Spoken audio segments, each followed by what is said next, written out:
정치포차 2부 이어 나가보겠습니다. 아, 또 의원님께서 제가 한 잔, 한잔 나가주시면은, 자, 소주는? 아, 이거야. 이거 어떻게 클로즈업 되나요?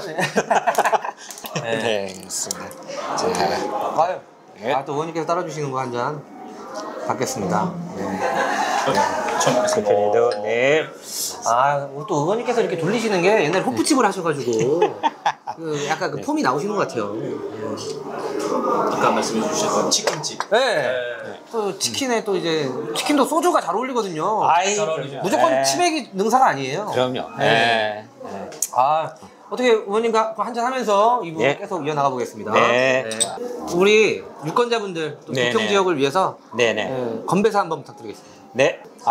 우리 인천 지역, 부평 지역의 우리 시민 여러분, 정말 올해 새로운 윤석열 정부 시작된 지 1년 6개월이 좀 지났는데, 이게 참 세계 경제도 그렇고 우리나라 대한민국 경제도 그렇고 너무 어렵지 않습니까? 하여튼 우리 여러분들이 행복한 삶을 살 수 있도록 더 나은 정치를 만들어 나가는데 노력하겠습니다. 우리 건강하고 행복한, 아직은 이제 올해가 좀 한 달 정도 남아 있지만 내년 총선에서 우리 더 나은 세상을 만드는데 노력하겠다는 각오로 화이팅 하면서 한번 하겠습니다. 우리 자, 뭐를 걸어서 화이팅 하죠?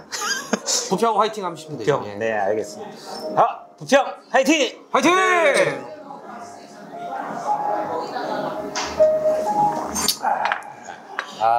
여기는 부평 대군역의 양식 맛집이죠. 지금 스테이크와 파스타를 함께 먹고 있습니다. 레스토랑 공존에서 여러분들은 정치포차 보고 계십니다.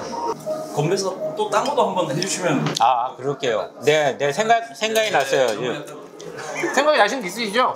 부평 정치포차 파이팅을 한번. 그래도 우리 소상공인 여러분들을 위해서 이제 우리 정치포차도 소상공인 프로그램 같아요. 꼭 제목만 봐서는. 그러네. 그래서 우리 주점과 포차를 운영하는 우리 소상공인들의 삶이 더 나아지기를 희망하면서 정치포차 화이팅 한번 해보겠습니다.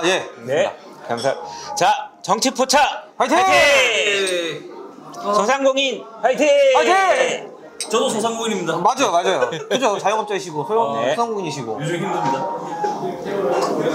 사실 생각해보니까 그런데요. 정치포차가 저희가 이런 소상공인 분들의 이제 식당을 찾아가서 늘 하는데 맞다 일맥상통하네요. 한 가지 여쭤봐도 홍림표 삼행시 해도 될까요? 준비하셨을 것 같아. 아니. 대표님이요?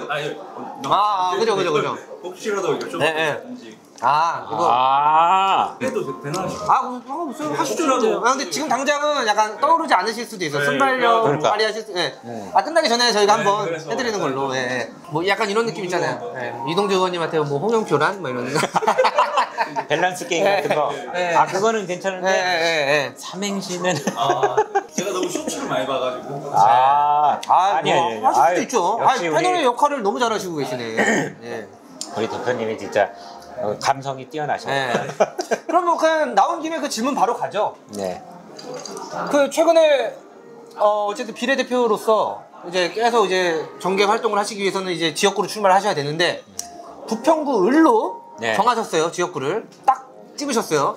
부평 뭐 가을이냐, 뭐 아니면 서구에 새로 생기는 곳으로 가느냐, 뭐 이렇게 이렇게 왈가왈부 이게 썰들이 많았는데 어쨌든 최근에 정하셨고 출판 기념의 날짜도 잡으셨고. 근데 부평 을 지역은 지금 사선 중진 의원인 홍영표 의원님께서 계시잖아요. 돌파구가 어떻게 되시는지, 어떻게 공천을 임할 것인지 궁금합니다. 사실 이제 부평에 출마하기로 결심하게 된 거는 이제 사실 오래 전부터 고민은 있었습니다. 왜냐하면 자연스럽게 제가 제가 인천대학교, 인천대학교를 다녔는데 인천대학교를 마치고 나서 사실은 사회생활을 시작하게 된 게 아까도 얘기했지만 이 부평 청천동에서 시작을 하게 됐습니다. 그래서 장사도 하게 됐고 그 다음에 여기서 또 결혼하면서 우리 아이들 둘 낳고 잘 기르고 있는데 보면은 뭐 제가 여기에 자연스럽게 그러니까 먹고 살고 일하고 했던 동네라서 이 지역에 관심도 많이 있었습니다. 근데 이제는 사실은 좀 제가 22대 총선을 통해서 이 부평 지역의 문제점들을 좀 해결하는 이런 정치 인생을 좀 새롭게 시작해야 되지 않을까. 지금 이렇게 보면 제가 살고 있는 지역에서도 지역 개발의 문제라든가 교통의 문제라든가 문화적인 문제라든가 이런 그 삶의 질을 좀 개선했으면 좋겠다라는 요구들이 좀 많더라고요. 예. 근데 무엇보다도 그런 삶의 문제는 또 이게 정치 문제하고도 관련이 깊지 않습니까? 그래서 정치가 바뀌어야 되는데 너무 좀 변화가 없다, 정치가. 그래서 그런 부분에 있어서 새로운 정치를 좀 보여드리고 싶어서 부평에 출마를 하게 됐습니다. 그죠. 변화가 없다라는 거는 어쨌든 이제 사선 중진 의원을 겨냥하신 말씀이신 것 같고, 그러면은 이제 어떤 면에서 이제 본인이 더 경쟁력이 있다고 생각하시는지, 본인은 어쨌든 공천 경쟁을 어떻게 좀 이렇게 돌파할 것인지 궁금해요. 왜냐면은 현역 우리 홍영표 의원도 계시지만 또 이제 부평 을 지역에 출마 선언을 하시는 분들이 더 저는 알고 있거든요. 있죠. 네. 6.1종 그 정책 부위원장 계시고, 그리고 뭐 어쨌든 뭐 지난 정부 때 뭐 이제 국정원 차장을 지내신 뭐 그 분도 계시고, 아무튼 당내 경쟁자가 우선 다양해요. 그리고 또 그럴 만한 것이 인천에서 계양 부평은 약간 민주당 강세 쪽으로도 이렇게 그렇죠. 평가되는 곳이기 때문에 일단 공천 경쟁이 가장 치열할 것 같은데 어떻게 경쟁력이 돌파하실 건지. 나가겠다고 이제 밝히신 분들도 있고 한마평에 오르시는 분들도 있는데 뭐 몇몇이 다 또 나름의 실력들도 있으신 분들이라고 생각 들어요. 그리고 현재 이 지역의 현역 의원이신 사선 의원님도 뭐 나름 지역사회 발전에 기여하신 이 부분도 있고, 근데 제가 보기에는 이제는 우리가 그런 말 많이 하지 않습니까? 기후위기 시대, 전환의 시대. 근데 그 전환과 변화에 맞게끔 사실 정치도 좀 변해야 되는데 그런 요구들에 부응할 수 있는 이런 모습들이 아직은 부족하다라는 좀 생각이 들고요. 첫째로 저는 민생 현장의 목소리를 잘 듣고 그걸 정책과 예산으로 반영할 수 있는 현장 중심의 정치가 국민들이 부평구 주민들이 많이 원하는데 그런 모습들이 너무 부족하다. 그거는 제가 이제 저의 강점이기도 한데 아까도 얘기했던 정말 정치 관료가 하는 정치, 뭐 엘리트층이 하는 정치, 이런 정치보다는 이제는 현장에서 현실을 잘 알고 그걸 정책으로 만들어 왔고 그만큼 현장하고 소통할 수 있는 현장 중심의 정치를 했던 경험을 장점으로서 내세워서 그 어려운 경선을 제가 한번 정면 돌파해 보려고 생각을 좀 하고 있고요. 그 다음에 다양한, 아까도 얘기했지만 이 전환 시대에는 정말 다양한 계층의 목소리를 풍부하게 들을 수 있는 이런 경청하는 자세, 그 다음에 다양한 이해관계를 조율할 수 있는 이런 능력도 있어야 된다고 봅니다. 그래서 이제는 좀 더 젊은 사람들이 좀 더 현장에 가까운 세대들이 들어올 수 있도록 좀 더 젊은 세대의 정치가 필요하지 않겠느냐. 본인으로서 이제 정의로운 전환이 되셔야 된다. 뭐 이런 말씀이신 것 같은데. 제가 상대적으로 다른 후보들보다는 10년 이상 젊거든요. 그죠. 새로운 뉴 제네레이션 시대의 정치 목소리들을 대변할 수 있는 그런 상대적 젊음을 제가 갖고 있다. 그죠. 뭐 현역 의원님보다는 상당히 젊으신 걸로 저도 알고 있는데, 그러면은 어쨌든 저 궁금한 게, 그 의원님이 그 지역구로서 도전하시는 건 처음인데, 그러니까 제가 잘 몰라서 그러지만 뭐 공천에 뭐 가점이나 이런 게 있나요? 좀 더? 같은 선상이신가요? 아니요. 저도 지금 비례대표로서 21대 의원으로서 활동을 하기 때문에 특별히 공천에 가산점은 없는데 의정 활동에 대해서 뭐 저는 나름대로 제가 3년 동안 20년, 21년, 22년 국정감사 우수 의정 대상을 좀 받았었고요. 그 다음에 이제 작년 3기 그리고 올해 5기 원내대표 부대표단에 좀 참여를 해서 당과 관련된 정책의 일선에서 만드는데 활동을 좀 했었다 생각 들고, 또 하나는 그래도 우리 민주당에 6개의 전국위원회가 있어요. 여성위원회, 노인위원회, 청년위원회. 근데 올해 제가 당대표한테 아주 간곡히 제안하고 건의를 해서 전국적으로 소상공인들이 참여할 수 있는 전국 소상공인위원회라고 전국 조직을 우리 당내에 만들었는데 이게 굉장히 가산점이 있습니다. 전국 조직 예. 상설위원회를 만들었기 때문에 예. 그래서 거기에 초대 위원장을 맡고 있기 때문에 5기 원내대표단에서 만드신 건가요, 그러면? 3기 때? 때, 삼기 때. 예, 예, 만들어서 준비 과정을 거쳐서 올해 올해 5월 달에 출범을 하게 됐습니다. 근데 이게 굉장히 중요한 의미예요. 사실 우리가 전국 정당이잖아요. 그래서 소상공인 문제가 650만인데 소상공인들이 사실 정치적으로 뭔가 자기들의 대변해 줄 수 있는 세력을 원했는데 민주당에서 노동위원회, 청년위원회, 여성위원회, 노년위원회 못지않게 이 상인들의 문제를 이제 전국조직 민주당 안에서 대변하겠다라는 차원에서 상설적인 당헌 당규상의 상설적인 위원회로 소상공인위원회를 만들게 됐는데요.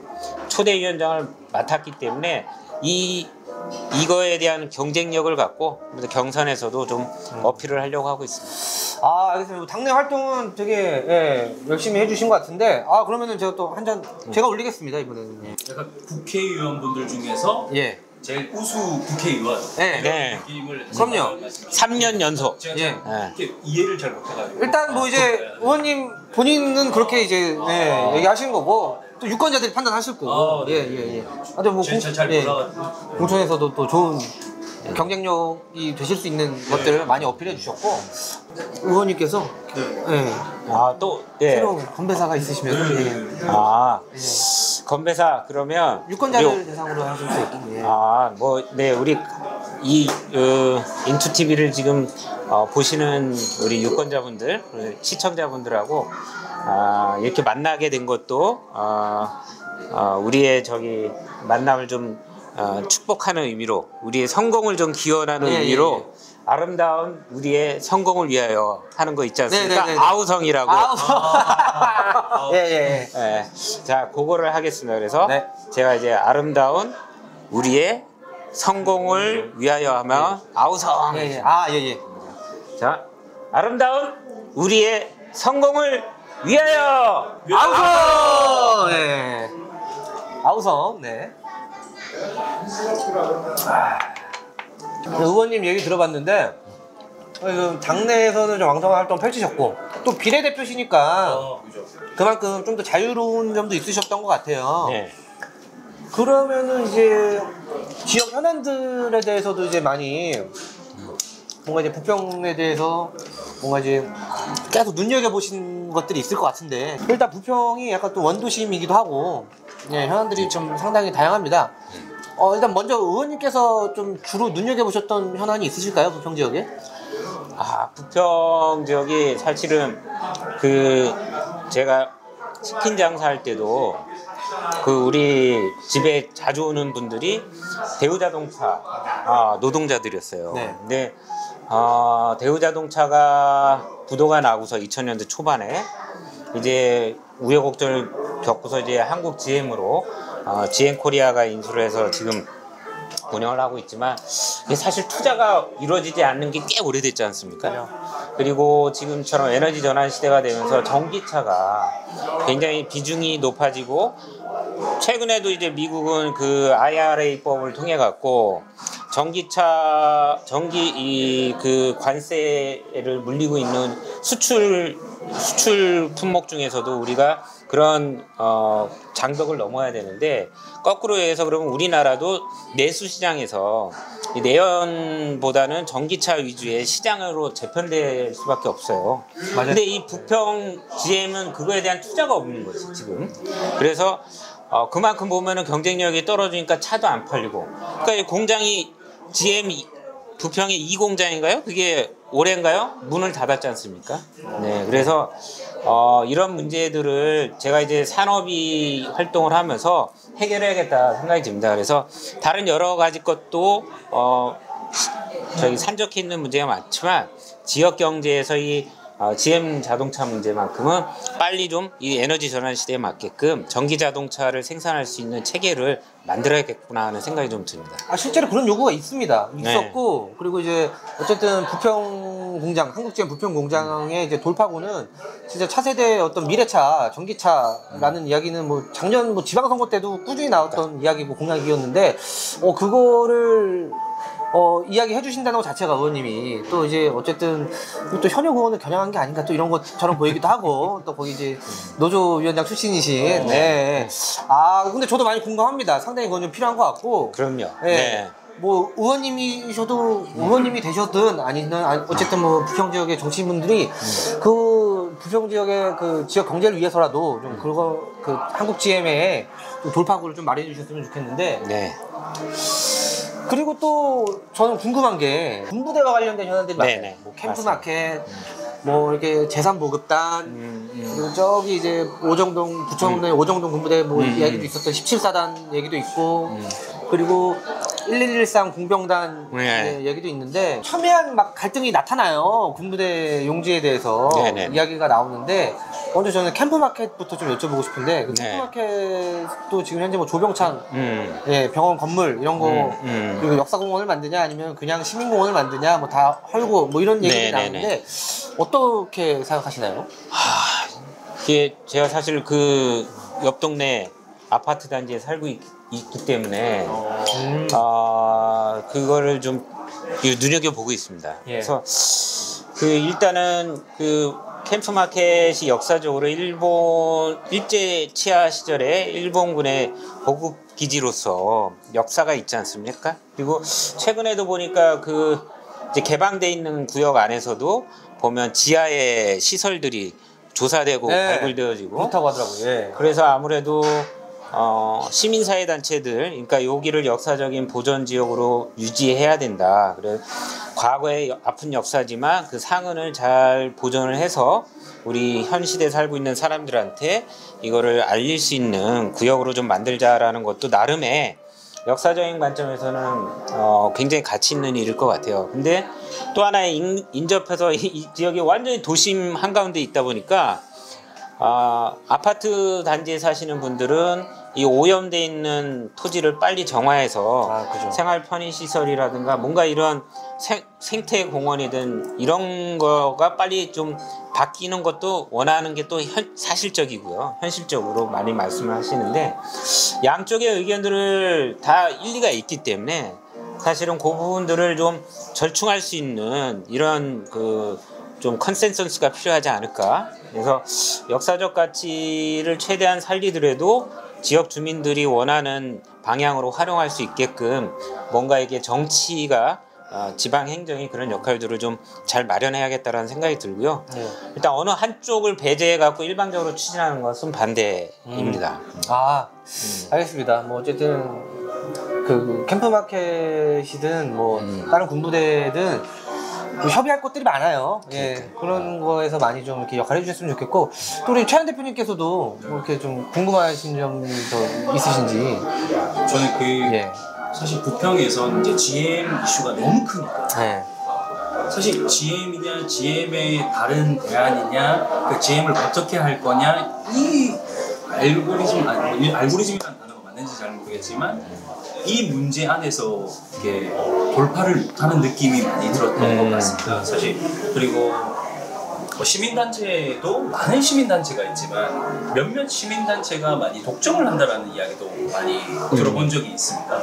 사실 많은 채널을 열어놓고 뭐 청년, 여성 다양하게 만난다고 하셨는데 혹시라도 그런 어떤 채널들을 조금 더 준비하고 계신지 여쭤봐도 되는지. 여쭤보고 왜냐면 그 공간은 사실 미래 세대들한테 더 줘야 될 공간일 수도 있고 그렇기 때문에. 저기 미군 기지와 관련된 공간에서. 저는 일단 사실은 이게 이해관계자들이 어떤 사람들이든 다 이제 들어볼 생각이고요. 그게 예전에도 사실 반환 운동을 하는 과정을 저도 참여를 했었거든요. 반환하는 과정에서도 이거를 이제 뭐 섣부른 얘기일 수도 있지만 반환 운동을 하는데 사실은 자기가 어떤 동기를 갖고 참여를 하잖아요. 누구는 이거 반환 이후에 시민체육공으로 가야 되고, 누구는 여기에 교육시설을 유치해야 되고, 누구는 어떤 뭐 상업시설로 만들어야 되고. 근데 그런 부분들이 일단은 반환은 돼야 이루어지니까, 그래서 같이 반환 운동이라는 하나의 목적으로 뭉쳐서 미군기지 반환 운동을 하셨을 때 했는데 지금은 똑같다고 봐요. 이거를 지금 토지 정화를 한 다음에 어떤 공간으로 쓸 것이냐. 근데 그러려면 어쨌거나 토지 정화를 하고 그 하나의 이게 공익적인 차원에서 반환을 했으니까 공익적인 차원에서 가장 만족도가 높은 사업들을 서로 논의하고 접근할 수 있다고 봅니다. 그래서 그거를 잘 만드는 게 근데 저는 개인적으로 공익의 횡포도 있다고 생각하거든요. 공익이란 단어를 계속 잣대를 대들면서 사실 이게 공익이야 공익 아니냐라고 하는 그 행위들이 좀 있었던 것 같아요. 그런데 사실은 소상공인이나 청년이나 사회적 경제나 다양한 사람들한테 계속 시장의 경제에 맞는 그 공익이 행동이 맞냐 안 맞냐를 하기보다는 사실은 조금 더 배려해 주시는 그런 의견들이나 이런 것들을 저는 개인적으로 기대를 하고 있습니다. 그냥 너무 경제적 논리에 얽매인 그런 공익이 아니라 정말 아니 이제 그 말씀을 제가 이제 이해했습니다. 사실 이제 가치 중립적인 행정은 때로는 엉뚱한 희생을 낳을 수 있죠. 약자들을 배려하지 못하는 이런 목소리가 작은 사람들이 힘이 작잖아요. 근데 그 사람들이 가장 소외받고 피해받는 사람들인데 그런 사람들이 목소리가 배제될 수도 있는 이런 부분들이 공익이라고 하는 것 차원에서 발생할 수 있는데 그런 거는 배제해야죠. 이게 실제로 지금 첨예하거든요. 그 캠프마켓을 활용하는 방안에 대해서 일단 이제 그 중에 그래도 좀 조금씩 청사진이 잡히는 거는 뭐 부평 그 캠프마켓 부지에 뭐 인천 제2의료원이 들어서는 계획을 인천시가 세웠다던가 뭐 이런 것들은 점차 잡히고 있는데 어쨌든 이제 기존의 그 구역 안에서 역사공원을 만드냐 그냥 뭐 다 헐고 시민공원을 만드냐 이런 거는 어쨌든 의원님께서도 나중에 향후 이제 지역 정치를 위해서라도 좀 이제 입장을 어떤 게 딱 있으시는 그러니까 이게 저는 그러신가 봐요. 저도 좀 그러긴 한데 그런 면에서 이런 건 있다고 봅니다. 책임 정치는 해야 된다. 그러니까 정치인도 실수할 수 있죠. 다른 생각을 잘 설득해야 되고 설득이 안 될 때는 또 공권력을 앞세워서 무조건적으로 누르면 안 되고 충분히 그 부분을 어떻게 반영할 수 있을지 차선책이라도 제시를 해줘야 된다고 보는데 어쨌거나 100% 다 만족시킬 수는 없는데 그런 면에 있어서는 사후까지도 그 사람들에 대해서 반대 의견에 대해서도 적극적으로 들어줄 수 있는 책임 정치는 해야 된다라고 생각합니다. 알겠습니다. 그러면은 좀 연장을 저 여쭤보고 싶은데 어쨌든 지금 부평구 총장님께서도 어쨌든 같은 당이세요. 차준태 구청장님이 계시고 최근에 요새 좀 저는 부평 지역을 취재하는 기자로서 느끼는 게 부평구가 행정적으로 정말 주도성을 갖지 못하고 여기저기 끌려다니고 약간 동네북이 되고 있다라는 지적이 많아요. 솔직히 그 들리는 얘기입니다. 제가 아까 말씀드렸듯이 뭐 이제 부천시와 오정동 군부대 협의 사안도 마찬가지고 그리고 이제 북부권 계양, 부평, 부천 소각장 문제도 마찬가지고 뭐 1113 궁병단 그 사업자 모집을 하는 과정에서 정말 지지부진한 그런 행정 추진 절차 그리고 또 부평의 또 데이터 센터 요새 전자파 문제로 좀 주민들이 걱정 많거든요. 이런 것들이 계속 연이어 잇따라서 좀 이렇게 주민들의 생활과 주민들의 이익과 괴리가 되는 행정들이 펼쳐지면서 불만의 목소리들이 많아요. 그래서 어쨌든 근데 모든 뭐 부평구의 현안과 행정들은 구청장 혼자 해결할 수는 없는 건데 그러면 이제 만약에 지역 정치인으로서 나중에 또 이제 지역구로서 입성하시면은 이런 부분들을 분명히 좀 이렇게 해결하시거나 적극적으로 나서셔야 된다고 생각을 해요. 저는 그러면은 현재 좀 부평구의 행정을 어떻게 평가하시고 이런 문제들 부평구가 원도심으로서 좀 소외받는다 이런 우려들과 지적들을 어떻게 좀 깨고 싶으신지 좀 궁금한데요. 일단 그 부천 오정동의 그 부대 이전 문제와 관련돼서는 사실 이게 자치단체 간에 그 신뢰와 약속의 문제가 좀 있는데 그 부분에 있어 갖고 사실은 좀 신뢰가 깨지고 약속을 저버리게 된 거에 대해서는 좀 명확하게 좀 어떤 책임 소재를 좀 따져 볼 필요가 있고요. 그거에서부터 서로 일단 새롭게 이 부평 지역에서의 주민들한테 약속했던 걸 좀 지키는 차원에서 협상을 좀 제대로 해야 되지 않을까 생각이 들어요. 예. 우리가 당연히 이제 부평 단체장은 부평 지역의 이익을 이게 정말 지역 이기주의가 아니라 서로 신뢰를 바탕으로 해서 맺었던 약속이 깨지게 되면 그거에 대해서는 좀 명확하게 주장할 필요가 있다고 보고요. 그런 부분을 좀 명확히 해야 되지 않을까 싶고 그 외에 이제 뭐 아까 얘기했던 SK 그 데이터 센터와 관련된 지중화 문제나 이런 것들도 저는 이거 지금 구청 구행정 안에서 이 문제를 얼마만큼 논의가 되고 있는지를 좀 확인해 봐야 되는데 제가 알기로는 한전 측하고 제가 이제 접촉해 본 결과로는 해결할 수 있는 방안이 있다고 보거든요. 예. 그래서 그거는 뭐 제가 이제 뭐 국회 그래도 3년 이상 산업위 활동을 하면서 그 경험을 갖고 한번 제가 만약 이제 재선이 되면 부평에서 이 문제는 해결해 보겠다라는 좀 생각이 들고 그 사실은 구에서 일반적으로 자치단체장들이 지방행정 차원에서 해결할 수도 있지만 중앙의 정치와 당정 간의 협의를 해서도 풀어야 될 문제들가 있는데 그런 문제들과 관련돼서 지금의 여기 현직 단체장께서 좀 더 많은 노력을 해주시고 소통을 해주시면 뭐 저처럼 비례대표라도 도움이 될 수 있는 부분들이 있는데 좀 아쉬운 게 있어요. 같이 우리가 지역 발전을 위해서 지역사회 발전을 위해서 협의하고 소통할 수 있는 이런 부분들도 있지 않았을까 싶은데 좀 그런 것들이 좀 서로 간에 부족했던 것 같습니다. 또 생각해보면 그 데이터 센터 문제 같은 거는 좀 산자위로서 조율을 하실 수도 있는 거고. 네네. 그러네요. 저는 잘 모르고 있었거든요. 예. 최근에 알게 됐습니다. 제가 많이 더 열심히 취재하고 쓰겠습니다. 네.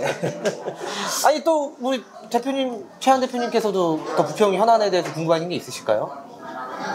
사실 그 부평의 다양한 주민들이 니즈 중에서 태양광이나 태양열을 갖다가 조금 주민들이 공동체로 해서 그 수익을 같이 만들어보고 이런 것들을 원하시는 분들이 많이 저는 만나본 그 뭐 햇빛 발전 협동조합 이런 거 말씀하시는 거죠? 예. 그런데 이제 어떤 특정한 협동조합들도 이렇게 정말 잘하고 있는 협동조합도 있지만 사실은 이제 정부 지자체에서 하는 행정의 그런 정책들이 시민들한테는 그게 나랑 뭔 상관? 뭐 약간 이런 식으로 대척점에 서게 되더라고요. 사실 소상공인의 월세를 이렇게 직접적인 지원을 이렇게 했던 의원님이시라면 사실 좀 주민들에게 조금 더 체감할 수 있는 그런 정책들이 분명히 있으셨을 거라고 저는 생각이 들어서 그런 부분들을 조금 더 이야기 듣고 싶어요. 좀 부평에서 태양열 하고 싶어 하시는 주민분 너무 많이 만났거든요. 네네네. 일단 그 사회적 기업으로서도 그 역할로서도 이제 하는 질문이신 것 같아요. 특별히 뭐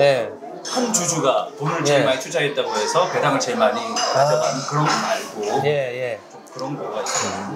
그러니까 이게 그 우리가 사실은 생활 정치라는 게 바로 이런 거거든요. 그 아래에서부터 참여로 해갖고 만들어지는 제도나 정책들이 되게 많습니다. 그리고 거꾸로 그렇게 하지 않으면 실현되지 못하는 이런 정책들이 많은데 바로 이렇게 에너지 전환 시대에 태양광이든 재생에너지들은 이거 왜 합니까? 사실은 기후이기 때문에 하는 거 아니에요? 그죠. 그래서 당연히 이런 태양광 패널들을 소규모 용량이라도 가정마다 쓸 수 있도록 적극적으로 장려해주고 그 다음에 사실은 기후위기를 넘는 데는 재생에너지 말고도 사실은 뭐 불필요한 에너지와 관련된 그 다음에 탄소를 절약할 수 있는 여러 가지 생활 속의 실천들도 필요하거든요. 그러니까 사실은 기후위기를 넘는 거는 소비자들 개인들이 움직여야 되는 부분도 있습니다. 근데 물론 탄소 위기의 가장 큰 주범은 기업들이죠. 기업들이고 국가 차원의 정책이 큰 비중을 차지하는데 어쨌거나 이런 모든 것들을 좀 종합적으로 할 수밖에 없는 게 지금의 탄소 중립 시대를 만들어서 기후위기를 넘는데 필요합니다. 그런데 그런 시민들의 자발적인 거를 만들어 나가는데 적극적인 정책을 펴야 되는데 저는 이 지점에서 아쉬운 게 지금 윤석열 정부는 그런 그 사회적 기업이라든가 이런 그 탄소 중립 운동을 참여하고 있는 자발적인 이 시민단체의 활동에 대해서 보조금도 끊쳐 심지어는 고발까지 해갖고 완전 이게 사법적 처리를 하겠다고 하니까 그죠? 이게 예. 저는 거꾸로 가도 너무 거꾸로 가고 있고 이러다 보면 권위주의적인 이 정부의 정책에 어떤 시민들이 공감하고 참여할 수 있겠습니까?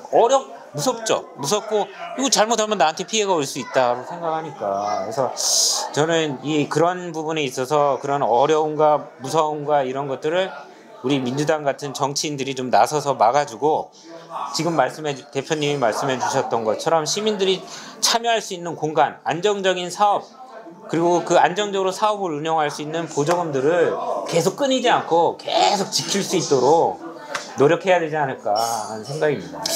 역시 예.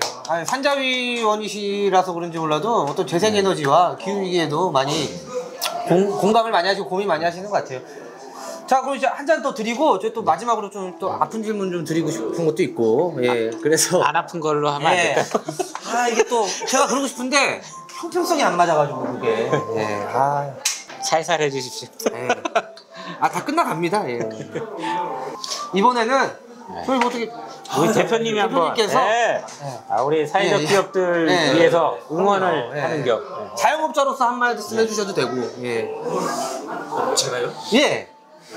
저는 인천 사회적 기업 협의회장을 맡고 있는 최환이라고 합니다. 처음부터 다시 시작하세요. 너무 깜짝 놀래가지고. 너무 놀래가지고. 뭐 다양한 경제가 있겠지만 사회적 경제도 또 한 축으로서 충분히 역할을 할 수 있을 거라고 저는 믿어 의심치 않기 때문에 사회적 경제를 하면 위하여. 좋습니다. 네. 사회적 경제를 위하여.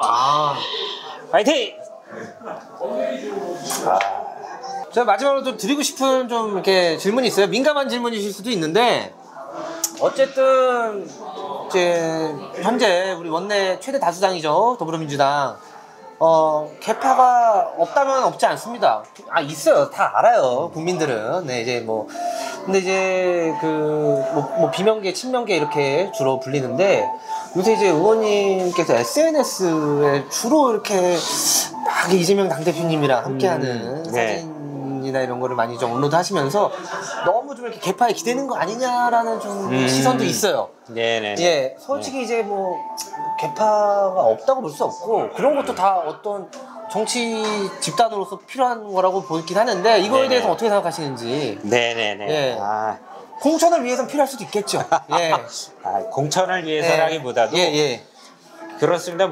제가 이제 사실은 이재명 당대표가 위원장으로 맡고 있는 기본사회위원회 간사이기도 하고요. 네. 기본사회위원회에서 을기본권 본부장을 맡고 있습니다. 예. 그리고 그 외에도 통합중립위원회에서도 이제 분과에 참여를 하고 있고, 그 다음에 민생연석회의, 우리 당대표가 위원장이신데요. 민생연석회의에서도 분과장을 맡고 있고. 근데 이게 사실은 제가 다 정치를 21대 들어서 하면서 제가 이거는 우리 사회에서 꼭 해야 되는 활동이다 하는 것들을 만들면 거기에 또 위원장을 맡아주세요. 그러니까 사실은 아까도 얘기했지만 소상공인 전국위원회를 만들게 된 것도 사실은 이전에 송영길 당대표 때나 그 이전에 우리 이낙연 당대표 때도 제가 요청은 했었습니다. 근데 그분들도 신경 쓰셨겠지만 이재명 당대표 되면서 사실은 이게 결실을 맺게 된 거예요. 그러니까 그거는 어떻게 얘기하면 뜻을 같이 하고 가치를 인정해주는 이런 사람들끼리 만났다. 그 만난 사람들이 또 같이 예를 들면 우리 당의 비전도 이렇게 만들어야 되고 우리 당이 이렇게 가야 된다라고 하는 것에 어떤 이해관계가 같이 이제 맞아 떨어지는 거고요. 그래서 저는 좀 더 제가 원하는 정치는 민생 현장을 살리고 우리 사회 정치가 좀 더 그런 거에 아래로 내려가서 현장을 지향해야 되고, 그리고 정말 이런 권위주의적이고 검찰 권력을 중심으로 폭력주의적인 이런 정권으로부터 민주주의를 지키는 이런 데에 같이 뜻을 하는 사람들이 이재명 당대표 중심으로 뭉쳤다라고 생각을 합니다. 예, 예. 그래서 저는 자연스럽게 다른 생각을 갖고 있는 사람들도 우리 당에 있어요. 선의의 경쟁을 하는 거죠. 선의의 경쟁을 해서 국민들로부터 선택받은 사람이 계속적으로 새로운 정치를 국민들하고 함께 해나가는 거라고 봅니다. 네. 알겠습니다. 뭐 너무 대답을 잘해 주셔가지고 좀 회심의 질문이 무색해졌네요. 예. 알겠습니다. 어쨌든 저는 이동주 의원님께서 지금 뭐 가장 눈앞에 넘어야 할 산은 뭐 현역 중진 의원이실 거 아니에요. 예. 그래서 마지막 가벼운 스몰 질문으로 이동주 의원님께 그분이란? 네, 자막 나갑니다. 예. 네, 그분이란? 자, 요거 한잔 하면서 긴장되네요. 긴장 탑니까? 뭘 긴장하시죠? 내년 총선이 어떤 의미일까 생각을 많이 합니다. 제가 여기 부평에서 출마하기로 결심하면서 내년 총선은 정말로 우리가 아까 얘기했듯이 이 새로운 시대로 전환하는 과정에 우리 정치가 얼마만큼 국민들한테 비전을 제시하고 국민들과 함께 새로운 정치를 만드는가 이런 거를 보여주는 선거라고 보거든요. 거꾸로 민주주의도 퇴행시키고 언론 자유도 퇴행시키고 국가 안보도 불안하게 하고 민생 경제는 완전히 뒷전으로 가고 정말 이런 그 대통령실의 주인이 정말 대통령이 아니라 부인이 되는 이런 정말 말도 안 되는 이런 그 정부를 강력하게 견제하고 정말 국민들한테 제대로 된 정부와 새로운 변화에 조응할 수 있는 정치를 보여주는 게 내년 선거일 것 같고요. 그래서 저는 그런 비전들을 우리 부평에서부터 실현해 보려고 하고 있습니다. 그래서 우리 지금 현재 4선을 하면서 부평에서 많은 헌신과 노력을 해주셨는데 홍영표 의원님이 홍영표 의원님이 근데 이제 선의의 경쟁을 통해서 그런 새로운 비전과 혁신적인 모습을 갖고 경쟁을 했으면 좋겠습니다. 그래서 이제 그 결과로 우리 부평구 주민들이 새로운 정치와 새로운 리더십을 선택해 주신다면 저는 더할 나위 없이 좋죠. 그만큼 최선의 노력을 다하겠습니다. 알겠습니다. 또 이 방송을 보신 또 홍영표 의원실 관계자분들이 있으시면요, 정치포차에 함께 출연해 주시면 될 것 같습니다. 아무튼 그때 저도 불러주세요. 같이 또 그러네. 사회적 경제에 대해서 한번 여쭤보고 싶어서. 그죠? 패널도 같아야 또 형평성 있으시니까. 그죠. 뭐 저는 사회적 경제에 대해서 많이 여쭤보고 싶어하는 그 포지션이어서. 그러네요. 뭐 6.1종 정책위 부의장님도 마찬가지시고요. 뭐 강창규 국민의힘 당협위원장님도 마찬가지시고 연락 주십시오. 이동주 의원님께서 이제 먼저 이렇게 저희와 함께 하겠다고 얘기해 주셨고, 그래서 이제 저희가 부평 을 지역구에서 이제 정치포차 이동주 의원님 첫 손님으로 모셔봤습니다. 자, 그러면 이제 마무리해야 될 것 같은데요. 이동주 의원님이 정말 짧게 그냥 앞으로 포부만 딱 얘기해 주시면서 오늘 정치포차 마무리하도록 하겠습니다. 우리 건배사가 되겠네요. 우리 부평구 시민 여러분들한테 민주당의 새로운 모습과 혁신의 정치의 모습을 보여드리겠습니다. 최선을 다하겠습니다. 위하여! 위하여!